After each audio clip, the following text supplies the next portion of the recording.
एक बार महात्मा बुद्ध एक गांव में अपने शिष्यों सहित घने पेड़ की छांव के नीचे बैठे थे। आसपास के गांवों से बहुत से लोग अपनी मानसिक समस्याएं लेकर महात्मा बुद्ध के पास आ रहे थे। महात्मा बुद्ध उन सब की मानसिक परेशानियों का समाधान देते। सब लोग खुशी खुशी अपनी समस्याओं का समाधान पाकर वहां से लौट रहे थे। वहीं से कुछ दूर बैठा एक भिखारी लोगों को बुद्ध के पास जाते देख अपने भाग्य को कोसता हुआ यही सोचने लगा कि अभी कुछ देर पहले तो ये लोग दुखी मन से मुंह लटकाए उन महात्मा के पास गए थे, और अब इतना खुश होकर कैसे वापस लौट रहे हैं। आखिर माजरा क्या है? जरा मैं भी जाकर देखूं कि वो महात्मा ऐसा कौन सा खजाना बांट रहा है इन लोगों को।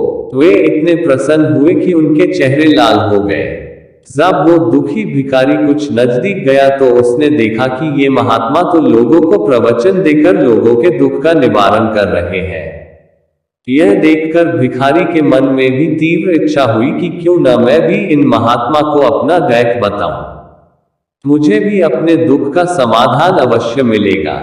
बस फिर क्या था, समाधान पाने की लालसा लिए भिखारी महात्मा बुद्ध के सामने पहुंचा और हाथ जोड़कर प्रणाम करते हुए बोला, हे महात्मा बुद्ध, मैं भी लोगों की मदद करना चाहता हूँ। मुझे लोगों की मदद करने की बहुत इच्छा है, लेकिन मैं कैसे मदद कर सकता हूँ? मैं बहुत गरीब हूँ, मेरे पास न तो पैसे हैं और न ही कोई ऐसी चीज जिससे मैं किसी की मदद कर सकूं। मैं कोशिश करने पर भी किसी की मदद नहीं कर सकता। मुझे भगवान ने इतना गरीब क्यों बनाया? हे महात्मा, मुझ पर कुछ कृपा करो। इतना बोलते हुए भिखारी रोने लगा। महात्मा बुद्ध बोले, आप बहुत अज्ञानी हैं, क्योंकि आप अभी तक इस भ्रम में जी रहे हो कि तुम्हारे पास कुछ नहीं, जबकि दूसरों को कुछ देने के लिए तुम्हारे पास बहुत कुछ है।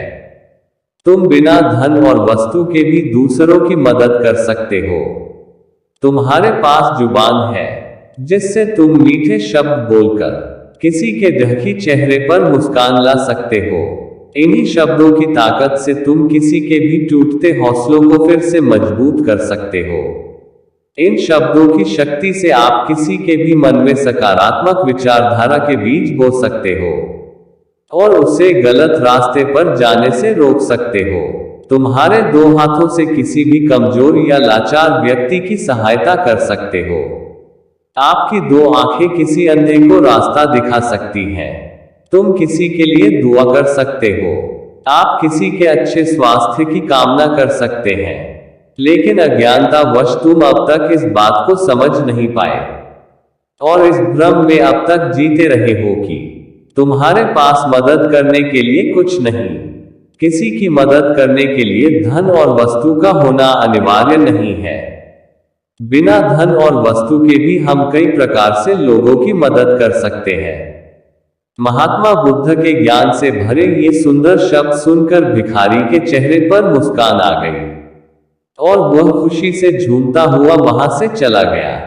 बहुत से लोग यह सोचकर दुखी होते हैं कि मेरे पास ये नहीं है, वो नहीं है, बल्कि जो आपके पास है उसी में संतुष्ट रहना सीखें और बिना मतलब के लोगों की मदद करें।